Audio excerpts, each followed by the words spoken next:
რას უპირისპირებენ მსოფლიოში ბოლო დღეების განმავლობაში ნავთობზე მკვეთრად გაზრდილ ფასებს საქართველოსა და მთლიანად რეგიონში. TV3 საკითხზე რეგიონის უმსხვილესი ნავთობ კომპანიის პრეზიდენტს ესაუბრა. აზერბაიჯანის სახელმწიფო ნავთობ კომპანიის გენერალური დირექტორი აცხადებს, რომ ფასების დარეგულირებისა და შემცირების გზა გაზგასამართი ქსელის გაფართოებაშია. საქართველოში სოკარი 10 გაზგასამართ სადგურს უკვე ფლობს და წლის ბოლომდე ქსელს კიდევ 10 დაემატება. რომნაკ აბდულაევის განცხადებით, ვინაიდან ქართულ ბაზარზე რამდენიმე ნავთობ იმპორტიორია წარმოდგენილი, საწოვის ფასს მხოლოდ სოკარი არ განსაზღვრავს.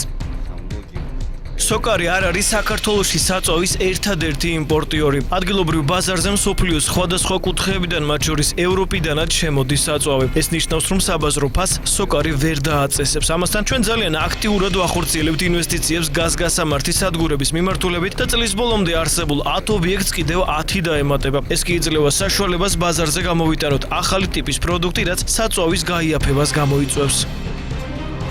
გაზგასამართი სადგურების ქსელს აფართოებს ნავთობ იმპორტიორი ვისოლიც. ვისოლ ჯგუფის სამეთვალყურეო საბჭოს თავმჯდომარე TV3-მთან აცხადებს, რომ წლის ბოლომდე ქსელს 3 გაზგასამართი სადგური დაემატება, თუმცა სოსო ფხაკაძე საწვავის ფასის პროგნოზირებისგან თავს იკავებს.